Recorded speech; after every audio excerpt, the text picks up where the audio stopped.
I'm going to open chanting a stotra by Shankaracharya called the Kopina Panchakam, which is a hymn on the glory of the wandering monk, the life of the wandering monk.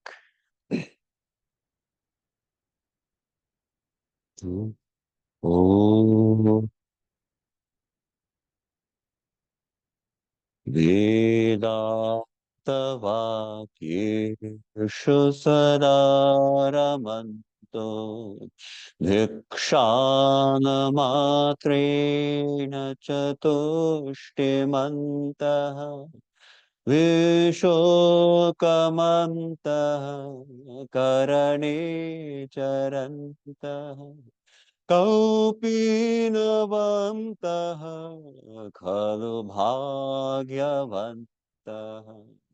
मूलं केवलमाश्रयन्तः पाणिद्वयं भोक्तुममन्त्रयन्तः कन्थामिव श्रीमपि कुत्सयन्तः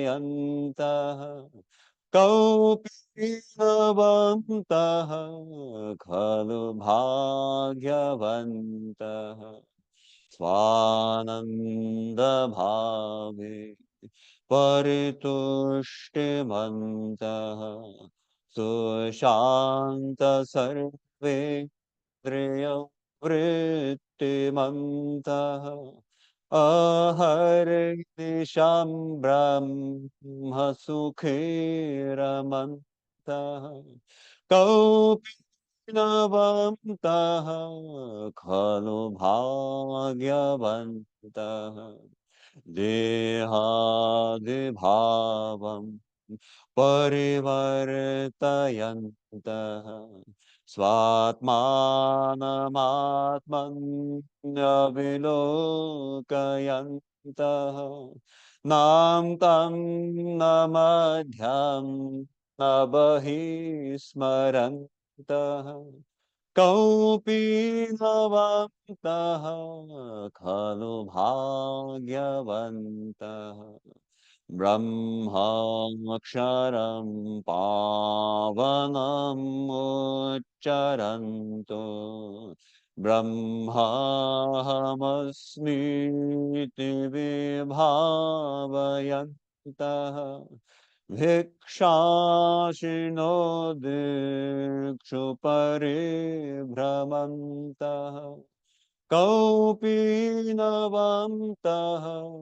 खलु भाग्यवन्तः कौपीनवन्तः खलु भाग्यवन्तः.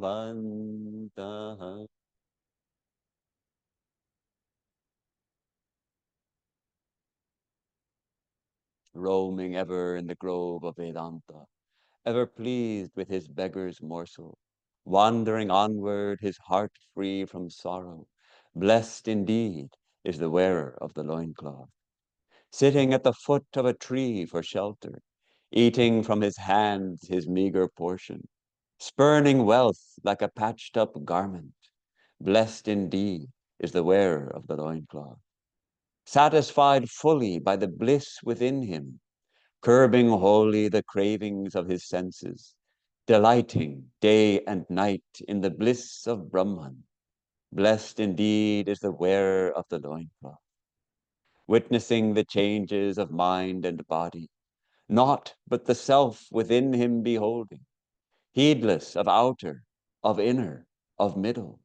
Blessed indeed is the wearer of the loincloth, chanting Brahman, the word of redemption, meditating only on I am Brahman, living on alms and wandering freely. Blessed indeed is the wearer of the loincloth.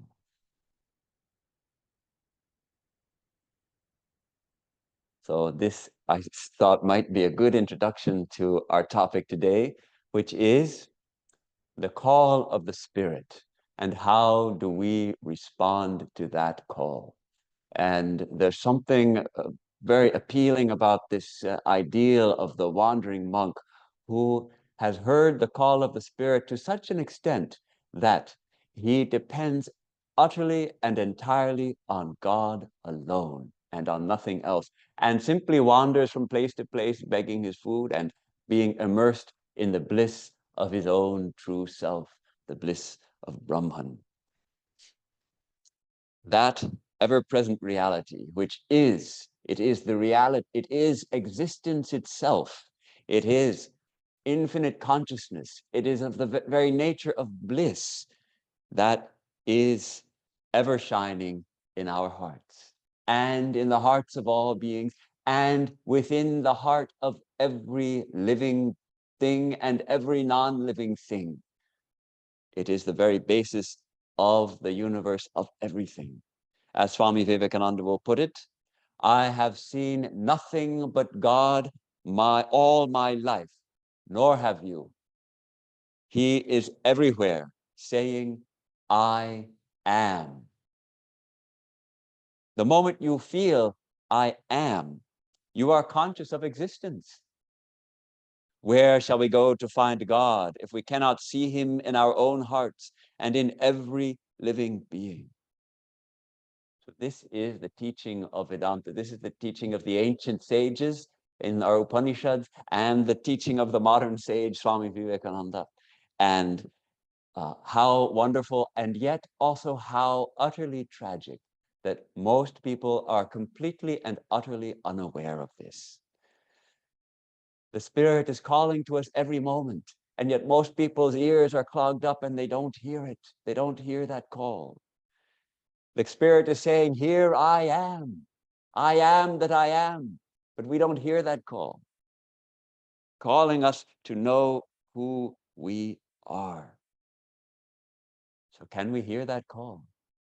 I think all of us who are here today have heard that call, at least a little bit, or we wouldn't be here today, especially on Father's Day. I should say to all the fathers who are present here today, I wish you a very blessed Father's Day. You're blessed. Be a father, be a true father who is one who gives unconditional love. And then when the child grows up a little, gives good guidance. And then when the child gets old enough, becomes a true friend to his son and his daughter. And always remembering to give that lead, teach not by words, but by example of one's own life. So I wish that blessing of true fatherhood on all the fathers present. And I bow down to all our fathers and my own father and our spiritual father who is depicted right behind me. So what a tremendous blessing to hear the call of the Spirit. And the question then becomes, how do we respond to that call? How do we respond? And actually, our destiny depends on how we respond to the call of the Spirit. I'd like to share what is to me a tremendously inspiring account of two women and how they responded to the call of the Spirit, which they heard in Detroit in 1894. Christina Greenstidle and Mary Funky, Mrs. Mary Funky. There were two women living in Detroit, and they became disciples of Swami Vivekananda. So they were stuck in Detroit in a time when they were feeling utterly despairing, because what is there in there was they were had this feeling of yearning for something more than what this life is offering us, and yet they couldn't find anything. And they would go to lectures after lectures. In those days, no TV, no radio, let alone internet or anything like that. There was not even radio, so there was just books and there was lectures. So people would go to lectures. So I'm going to read a passage from Christina Greenstidle. I thought it was Greenstidle, but someone told me no, Greenstidle. Okay. So she writes, there are times when life flows on in a steady, deadly stream of monotony, eating, sleeping, talking, the same weary round. Commonplace thoughts, stereotyped ideas, the eternal treadmill. Tragedy comes. For a moment, it shocks us into stillness, but we cannot keep still. The merry-go-round stops neither for our sorrow nor our happiness. Surely this is not all there is to life. Surely this is not all there is to life. She is asking, and we can also ask, surely this is not all there is to life. This is not what we are here for. Restlessness comes. What are we waiting for?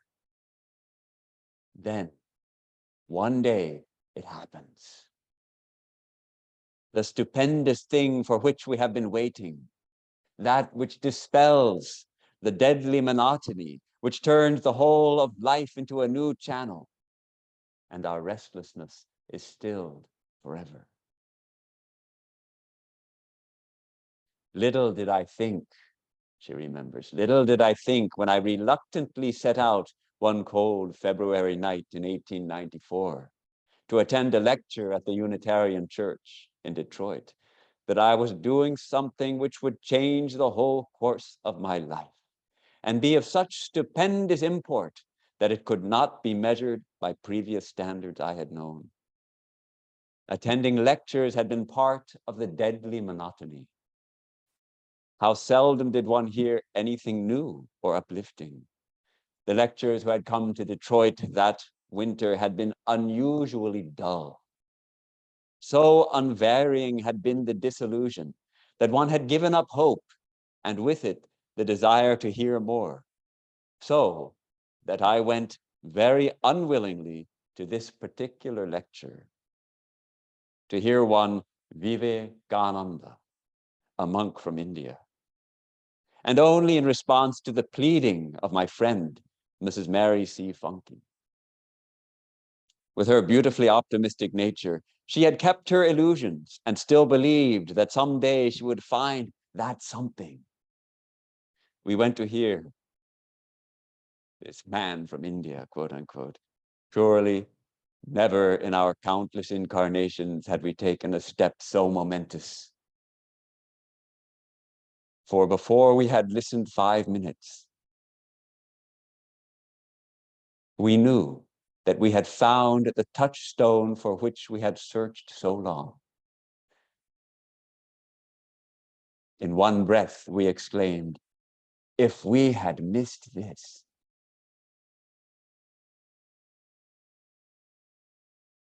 It's so touching because she's stuck, caught in the darkness of the merry-go-round, the eternal dreariness of life, a life without spirit, a life in which we can't quite hear the call of the spirit, a life which seems utterly dead, just eating and drinking and sleeping. What's the point of it all?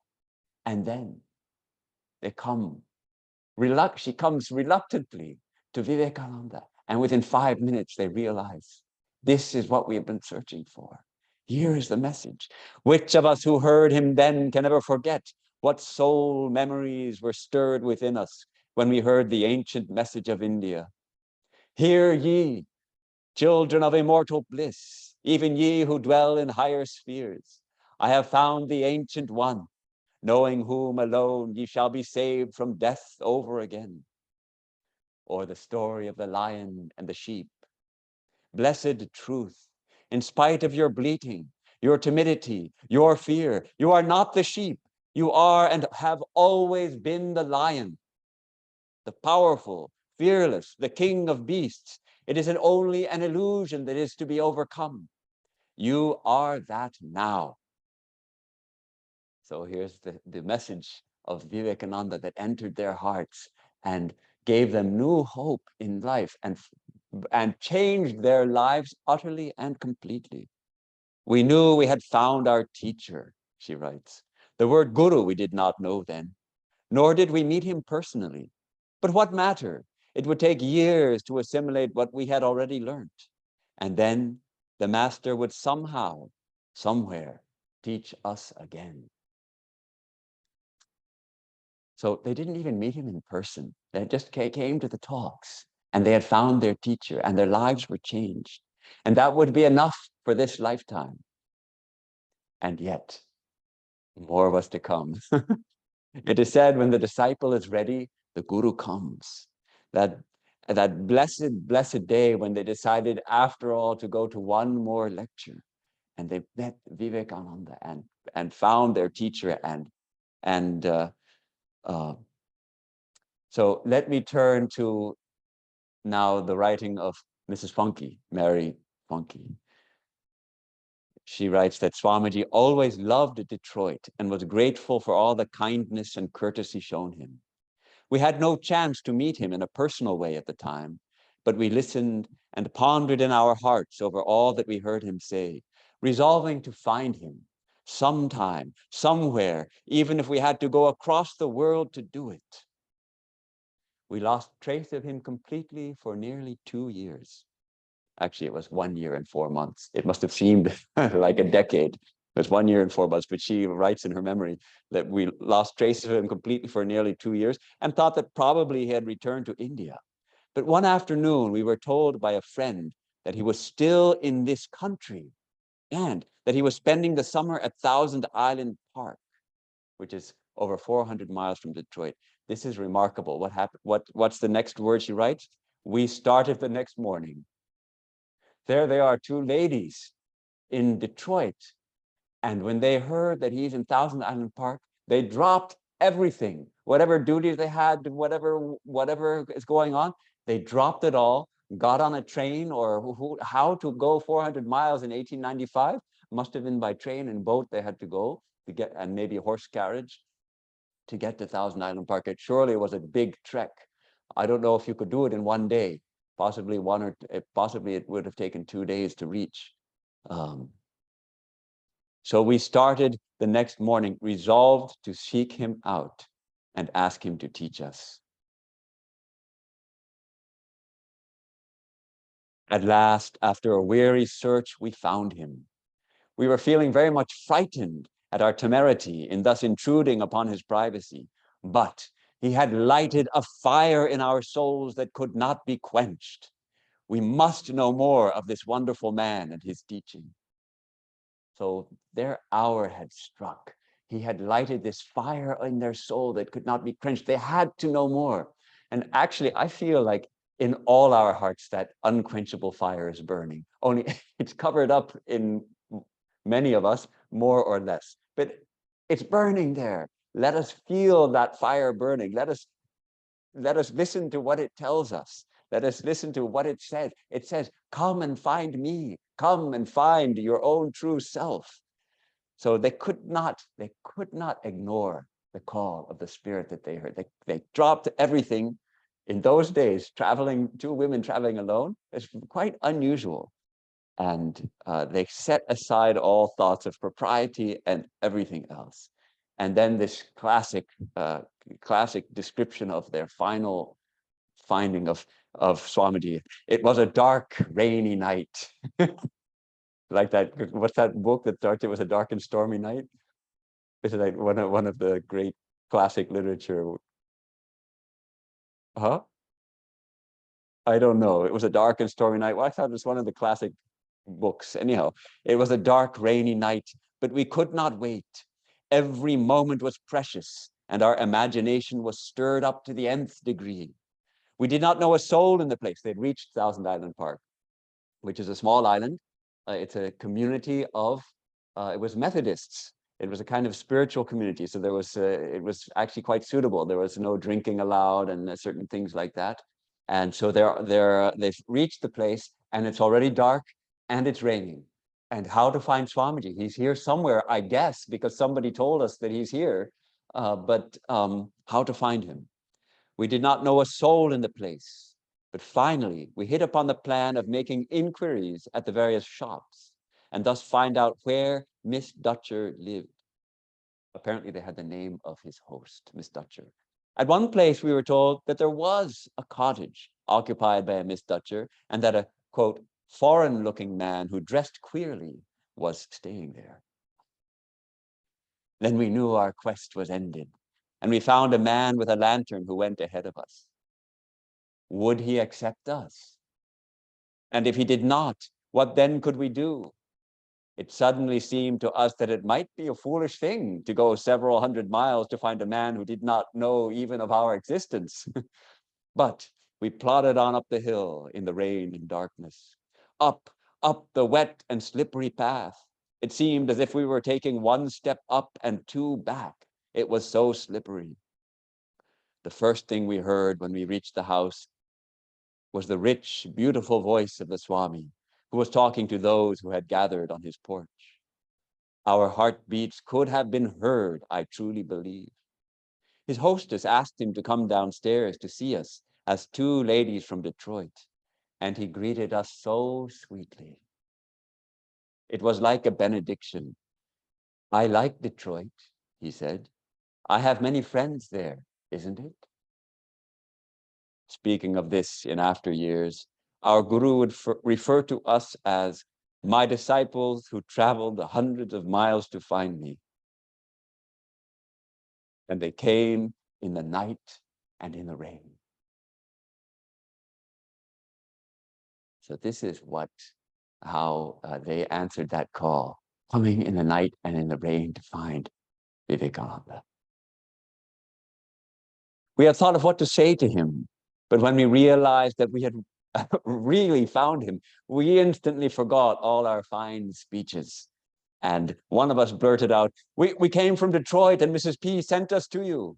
The other said, we have come to you just as we would go to Jesus if he were still on the earth and ask him to teach us. He looked at us so kindly and said gently, if only I possessed the power of the Christ to set you free now. So this is how Mary Funke and Sister Christine came to Thousand Island Park to find their teacher, how they answered the call of the Spirit. And this is really what we're all called to do each in our own unique way. That's the beauty of Vedanta and Swami Vivekananda, that he recognizes that each person's path is unique to him or her. And yet we are all called to walk our path, to listen to the call of the Spirit, to answer that call, and to go forward, to find God, to find the divine, and to see the divine not only in ourselves, but in all beings. And how the particulars of our particular path manifest, that is for us to discover, to uncover. And in Thousand Island Park, a few of those who were present were called to respond to the call of the Spirit by embracing the monastic life.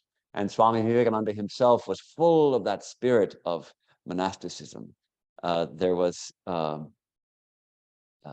this is Mary Funke, last paragraph. She writes, there were 12 of us, and it seemed as if Pentecostal fire descended and touched the Master. One afternoon, when he had been telling us of the glory of renunciation, of the joy and freedom of those of the ochre robe, he suddenly left us, and in a short time he had written his Song of the Sannyasin, a very passion of sacrifice and renunciation. So this Song of the Sannyasin, Swami Vivekananda initiated a number of disciples into brahmacharya at Thousand Island Park. That's the first stage of monasticism, and two into sannyasa, the making them swamis, as it were. And Sister Christina Greenstidel was one of those who was initiated into brahmacharya, and she became afterwards known as Sister Christine. So he was full of the fire of the monk's ideal, and it was no wonder that Mrs. Funke also caught some of that fire. And she writes that I had a vague idea that to live in a cave and wear a yellow robe would be the proper thing to do if one wished to develop spiritually.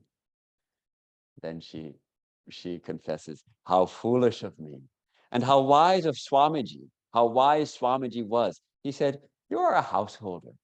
Go back to Detroit. Find God in your husband and family.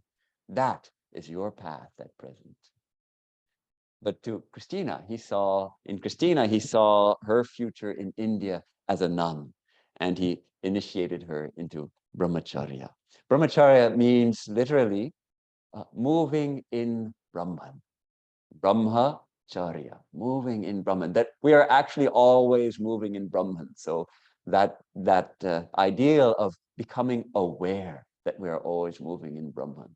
And Sister Nivedita gives a nice description of this ideal of brahmacharya, the ideal of the life of the student with its mingling of solitude, austerity, and intense concentration of thought.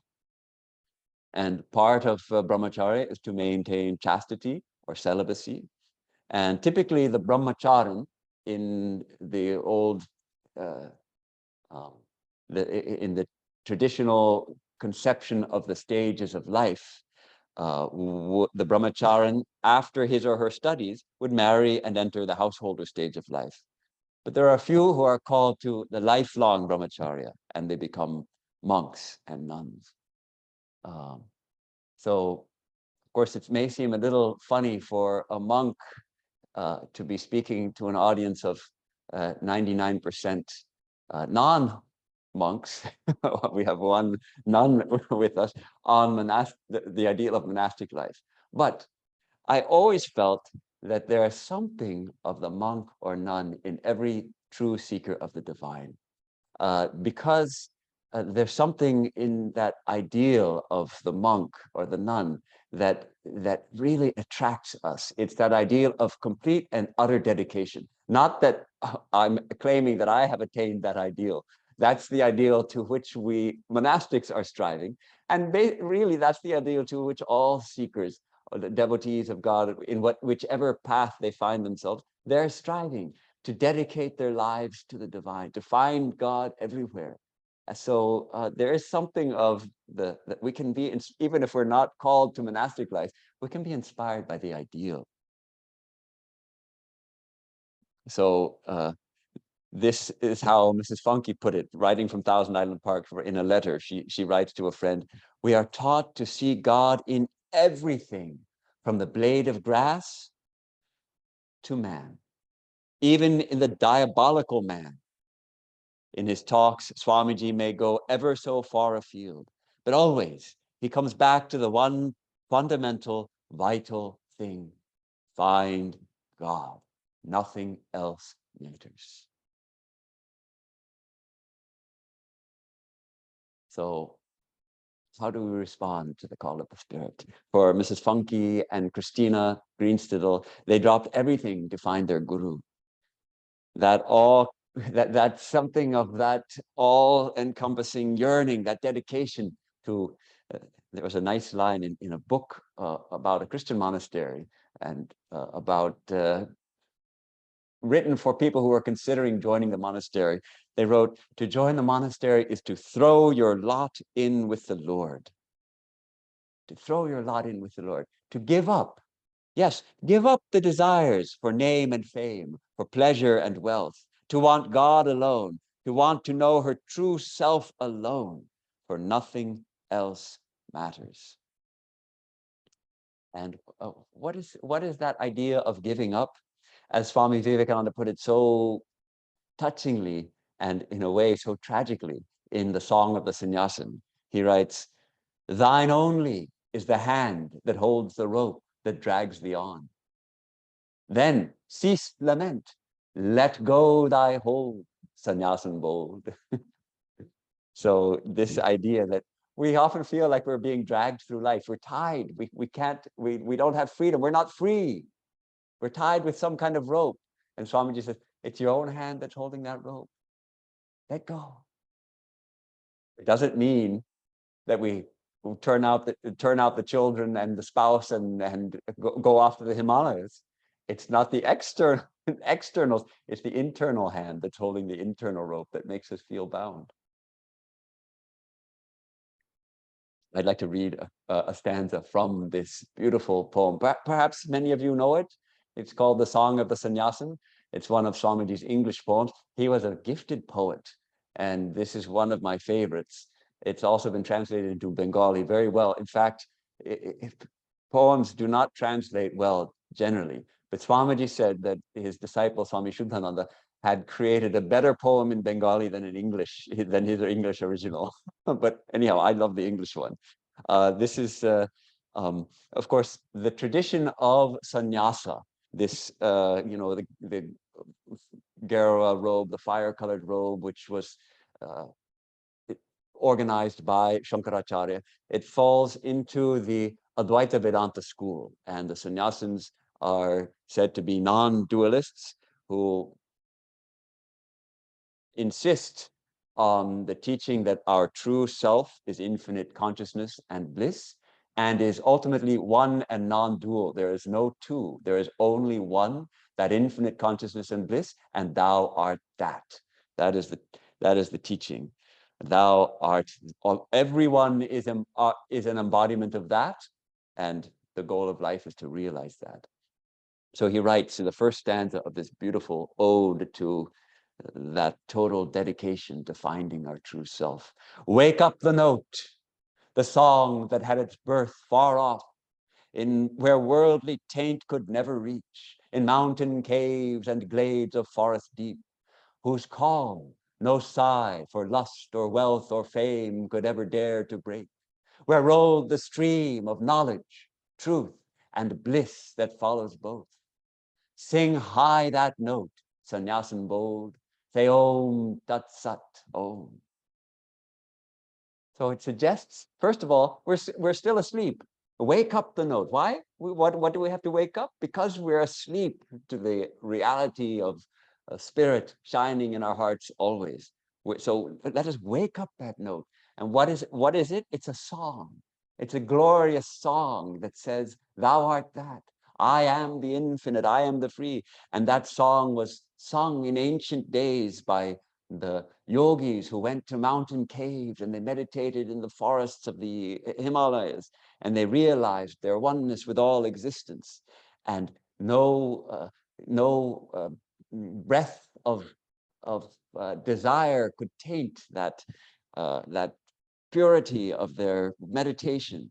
And what happened when they realized a stream of bliss, of knowledge, truth, and bliss came down. And now we are to sing that note of joy, and then each stanza ends in this, say Om Tat Sat Om, sannyasin bold. A boldness is needed in spiritual life, in life of sannyasa, but even for anybody who's going to lead a spiritual life. We were talking about that yesterday after lunch, right? That many people, they just don't understand. Our friends who, once we get called to spiritual life, our friends, they don't get it. They're like, well, come to our party. We're having a party. And we have gone beyond that. We now feel we don't enjoy parties anymore. We have heard a higher calling. We are now marching to a different drummer. So a boldness is necessary. So sannyasin bold, say Om Tat Sat Om. Om, of course, is the name of Brahman, the name of the absolute, our own true name. And then it's a formula also. It's a traditional Vedantic formula, Om Tat Sat. We find it in the Gita. Tat, that reality, Sat is existence. That it literally we type it Om, that existence. Om Tat Sat Om. So one more. Second verse, strike off thy fetters, bonds that bind thee down, of shining gold or darker, baser ore, love, hate, good, bad, and all the dual throng. No, slave is slave, caressed or whipped, not free, for fetters, though of gold, are not less strong to bind. Then off with them, sannyasin bold, say Om, Tat Sat Om. This is the impulse of the monk, of course, to let go, to cut all the bondage, to strike off the fetters, not just to let go, to literally strike them off, get rid of it. We're a slave, whatever we are a slave to, get rid of it. If we are a slave to something, strike it off, throw it off, be bold, find the truth. There's in the Bhagavad Gita, chapter 15, this universe is described by Sri Krishna as a tree, a giant tree, an ashwatha tree with its roots above and its branches below, and its branches are all this world, and we get caught in this tree and we can't get out. And what does Sri Krishna say? We have to cut down that tree. We have to take an axe and sharpen it. How do we sharpen it? With the whetstone of viveka and vairagya, discernment and detachment or renunciation. With that detachment, we cut the tree of this world and become free. So this is, we are slaves to desire, actually. Give it up. That's the call. One of the glories of Indian culture, of ancient India, and even today, at least in the villages, and even in the cities, uh, is its recognition of this call of the monk or the nun to give up everything, give up job, give up the idea of marrying and all that, and it recognizes that there are those who hear this call of the spirit so strongly that they can't marry, they can't take up a job, and they simply want to find God.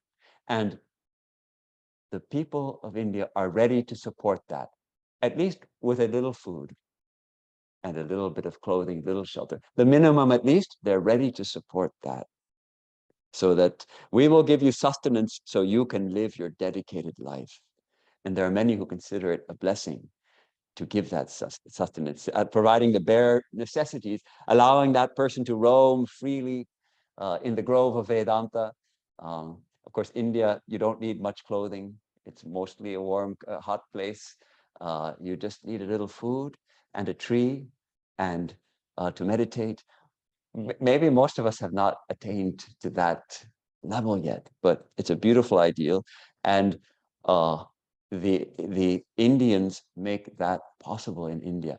And I should say that the members of the Vedanta societies here in America also recognize that and also make it possible for us. And so I should say that I am humbly and deeply grateful to all of you and to all of the members of the Vedanta societies in America who also are ready to give us a little food and a little shelter so that we can lead this life.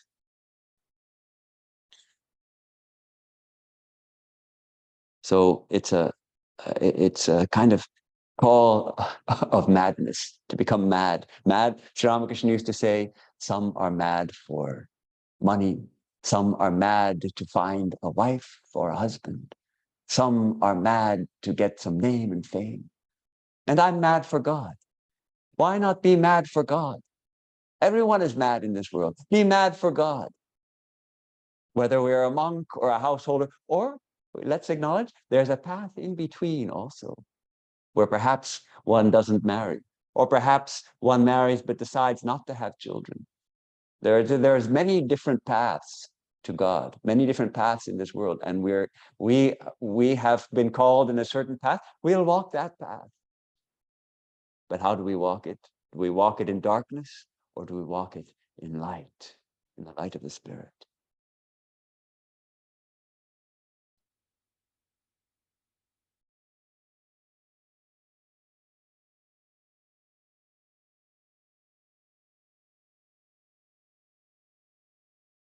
Well, how does this apply to us? Us, this idea of renunciation, of giving up our possessions. I remember when I was living in San Francisco, and Swami Sarvadevanandaji came to our Berkeley Center. So I drove over to Berkeley and I attended his talk, and afterwards there was a lunch, and afterwards he was talking to me, and he knew I already had some tendencies towards monastic life, and he was giving me he was putting on the pressure a little bit. He was saying, "Oh, come down and stay with us. We're so nice. We have lots of, we meditate together. Come join us." And I said, what came out of my mouth was, "Yes, but I have a car." I had this car. It was an old car, but it was a good car. And I had this car. And boy, it made me realize that in this country, and maybe all over the world, people get very attached to their cars. And I was attached to and he said, "Oh, that's nothing. We have cars. You come down with us. We have cars." But And truly, it was something when I did finally join the monastery. I drove there and I left my car in the parking lot, and I had arranged with my sister to come. And she took, I don't know how she got, I think a friend of hers probably brought her. And I think we had lunch together. And then I gave her the keys to my car and signed it over to her. And then I watched as what was formerly my car drove down the monastery driveway and out. And that's when it really hit me that, wow, I really did it. Because I even gave up my car. But how attached we get to our cars. But why? We have cars now in the Vedanta Society. We have a number of cars and we drive them. But we never think of them as my car. They're the society's cars. They're dedicated, the society is dedicated to Sri Ramakrishna. So it's actually Sri Ramakrishna's car. So I take care of it. And there's someone's duty to maintain the cars. And I try to drive safely. And if it gets scratched, I feel a little bad, but it's not my car. And there's a big difference. But we can all take a lesson from that. It doesn't have to be my car. It can be God's car. I was very impressed to see the devotees in, I think it's Des Moines. Many of them have named their houses as Holy Mother's Cottage, or Vivekananda Bhavan, or Brahmananda Kutir. And some of them actually put a sign on the front of the house. It actually says Holy Mother's House or Holy Mother Kutir, like that. They actually name their house. So then it's not my house anymore. It's God's house. I'm living here. I'm taking care of God's house. It's not my house. That idea of ownership. That's what Swamiji, I think he means when he says, let go thy hold. Turn everything over to God. Just be a caretaker. My funds, let me be a caretaker of the funds that I have in my bank account or in my investments. After all, it was a great saying. I think it's from the musical Hello, Dolly. Perhaps you've heard this, where the old guy says, money is like manure. It doesn't do any good unless you spread it around. So money, a manure pile, if you make a big pile of manure, that's stinky. You don't want to be close to that, but spread it in the field and it fertilizes the field beautifully and you get a rich harvest.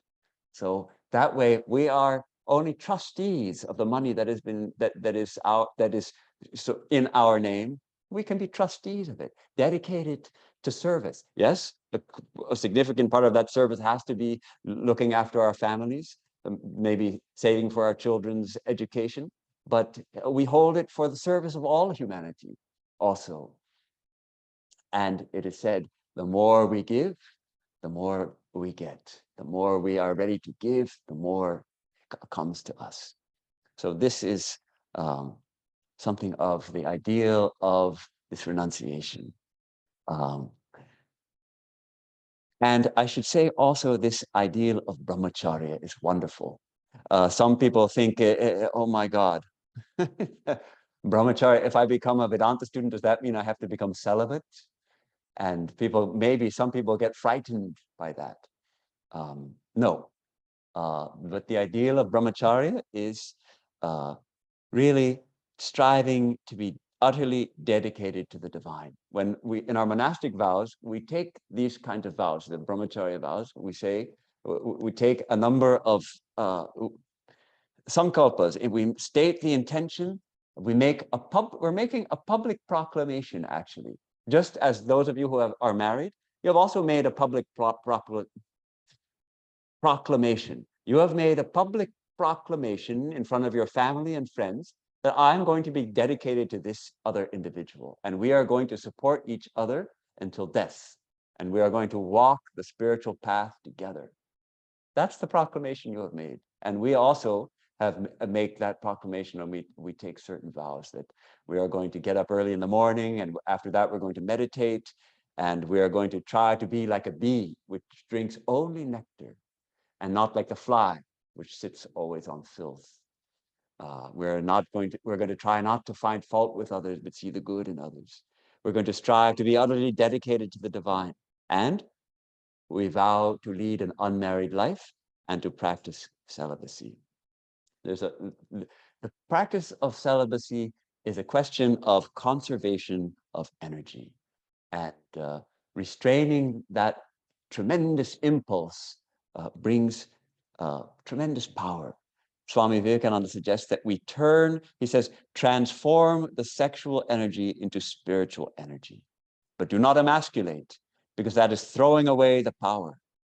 The stronger this force, the more can be done with it. This is meant for monastics, but for householders, it means perfect dedication to one's spouse. It's basically the same practice. We restrain that impulse because that impulse is very strong. We restrain it and we preserve it only for our spouse. And that leads to a very pure marriage. For householders, especially in the early years of marriage, I don't deny that the physical aspect is important. It helps cement that union. It helps the spouses feel they are deeply connected and binds them together in that deep, deep way.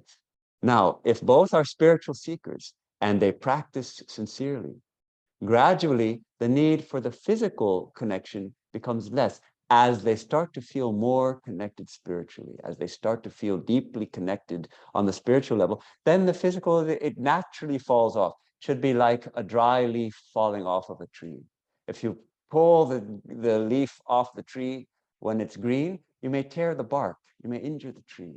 But when it dries up, it falls off naturally. So it's a natural, both for the monk as well as for the householder, it's a natural progression. So I should say that the practice of brahmacharya, of complete brahmacharya for monastics, it really it becomes possible only when they are able to taste some inner sweetness in meditation. Otherwise, that is a sort of a necessity. So I think I need to wrap it up. So it's so difficult because I want to tell you all about these beautiful ideals, but it doesn't. Let me close with a talk that Swami Vivekananda gave about Sri Ramakrishna. And Sri Ramakrishna's superhuman renunciation. He says, such a man like Sri Ramakrishna was necessary, and such renunciation is what this age requires. Men and women of today, if there be any among you, any pure, fresh flower, let it be laid on the altar of God. If there are among you any who, being young, do not desire to return into the world, let them give up, let them renounce. This is the one secret of spirituality, renunciation. Stand up and strike. The very sight of you will fill the worldly mind, the wealth-seeking mind, with terror. If you can renounce all wealth and all sex, it will not be necessary for you to speak. Your lotus will have blossomed and the spirit will spread. Whoever approaches you will be warmed, as it were, by the fire of your spirituality. This is the message of Sri Ramakrishna to the modern world. Care not for doctrines, for dogmas, for sects, or for churches. All these count for but little compared with the essence of existence, which is in each one and is called spirituality. Therefore, my master's message to the world is, be ye all spiritual. Get ye first realization. And to the young and strong of every country, he would cry that the time is come for renunciation. Renounce for the sake of humanity. You have talked of the love of man till the thing is in danger of becoming words alone. The time is come to act. The call now is do. Leap into the breach and save the world. So this, I love this idea, and it applies to all of us. All right, not all of, very few of us are called to monastic life, but we are all called to be spiritual, and not merely to keep that to ourselves, but to be a light, to let our light shine, to let others be warmed by the fire of our spirituality. I'm reminded of one of our previous presidents, the presidents of the Vedanta Society in Southern California.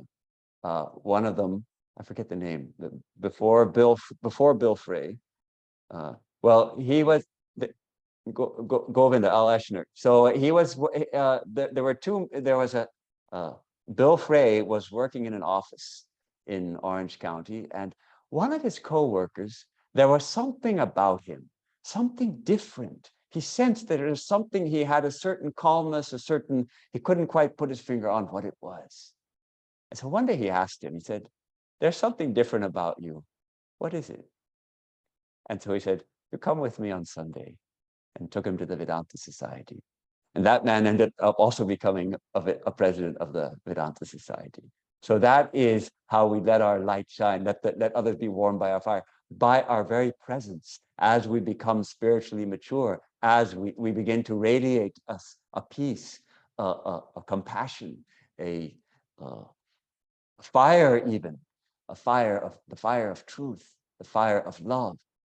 And people feel that, and they are drawn to that, and they can be transformed by that. So this is the message of Sri Ramakrishna: be ye spiritual and let your light shine. So just as the ancient sage called out, "Hear, ye children of immortal bliss," Sri Ramakrishna also used to call. You know, the Divine Mother had shown him that he had his own disciples, but where were they? He was waiting for them, but they weren't coming. And so he began to call for them. At the end of the day, when they hadn't come, he would climb up to the roof of the mansion where the proprietors would live, and he would call. He would begin to weep, and he would call, "My children, where are you? Come to me, my children, where are you?" And he would break down weeping. And then they began to come. And he is still called. That call, called in the 1870s, is still reverberating, and it's still calling us, his children, to come to his feet. It's not that only we call God. God calls on us. The Guru calls on us. The Spirit calls on us to respond. How will we respond? The Spirit is always calling us to be present, to see the divine, to know who we are. If this were not so, our lives would be utterly meaningless. If the Spirit is not true, if it's just an imagination, our lives would be utterly meaningless. But it is the contrary. The Spirit is. And so, ultimately, nothing else matters. Nothing else matters. So this is the question I leave with you. We can ask ourselves, how will I respond? How am I responding to the call of the Spirit? How am I responding to this call to see the divine shining in every heart? How will we answer the call of the Spirit? Thank you very much for giving me a chance to share my thoughts on this. And we have just a little time for one or two questions.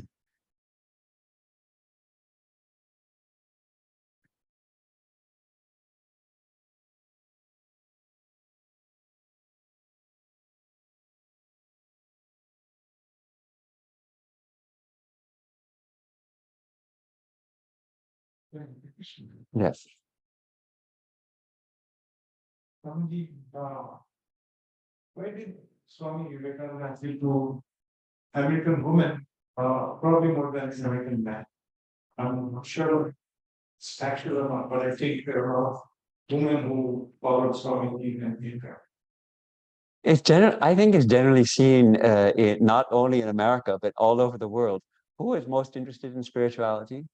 If you look at the percentage, women tend to be more.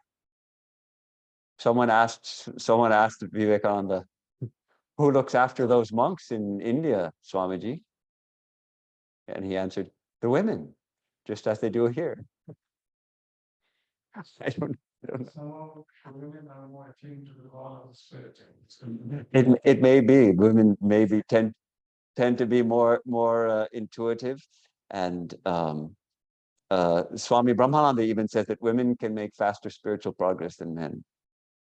So They have more faith. they have more faith. Yeah. I don't know. Being a man, I can't say. No, actually, I shouldn't say that. We have to actually go beyond this idea of Women are more powerful. Shakti, yes. But ultimately, we go beyond. Ultimately, as long as I say I am a man, I'm actually ignorant because I am spirit, spirit beyond both male and female. And it's tremendously difficult to overcome that because we are so identified. And even our brains are wired that way. I find that if I'm on a walk in California, sometimes you see someone who is, it's hard to tell, is it a man or is it a woman? There's long hairs, but wait, is it a man or a woman? Or you can't tell sometimes. And the brain gets very unsettled because ordinarily the brain immediately says, male, female, male, female, male, female. These opposites is one of the pairs of opposites. As long as we see that we're in duality, how to go beyond that to see only spirit? Someone like Vivekananda could do that. He only saw spirit.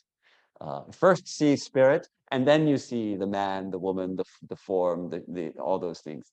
We see first the form, and then we try to see the spirit. Let us try. Let us try to go beyond. That's the true meaning of brahmacharya, to move in Brahman, that I'm beyond male and female. So what need for any physical interaction?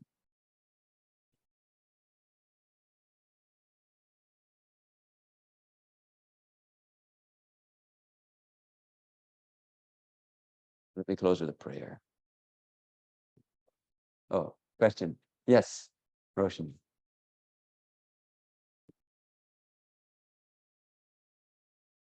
Question is how is social going to be government? Like being interpretation.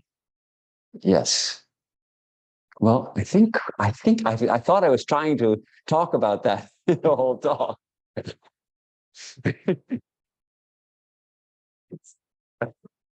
Well,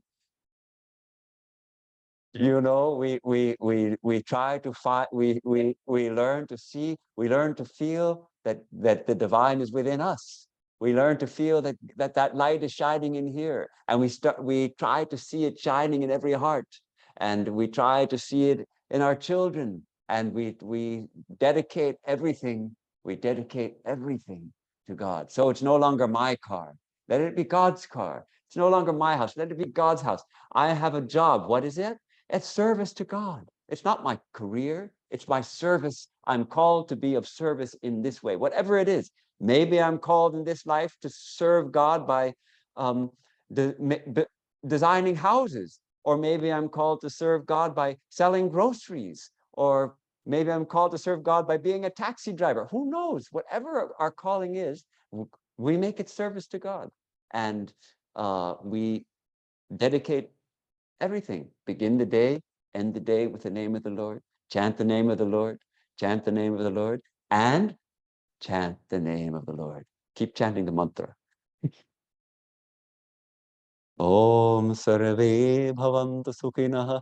Sarve santu niramaya. Sarve bhadrani pashyantu ma kaschid dukkha bhag bhave. Sarvastaratu durgani sarvo bhadrani pashyatu. Sarvassadbuddhimapnotu sarvasarvatra nandatu. Durjana sajjano bhuyat sajjana shantimapnuyat. Shanto muccheta bandhebhyo muktaschanyami mochaye. Swasti prajabhyah paripalayantan nyayena margena mahi mahisha. Go brahmanebhyah shubhamastu nityan loka samastha sukhino bhavantu. Loka samastha sukhino bhavantu. May all beings be happy. May all be free from disease. May all experience the highest good. May none suffer misery. May all overcome adversity. May all realize what is auspicious. May all attain a pure, noble mind. May all people everywhere find joy and fulfillment. May the wicked become virtuous. May the virtuous attain to peace. May the peaceful be free from bondage. May the freed lead others to freedom. May blessings betide all people. May our leaders protect the earth and her people with wisdom and compassion. May true well-being ever bless all seekers of truth. May all beings in all the worlds be happy. Om Shanti Shanti Shanti Hari Om Tat Sat Shri Ramakrishna Arpanam Astu.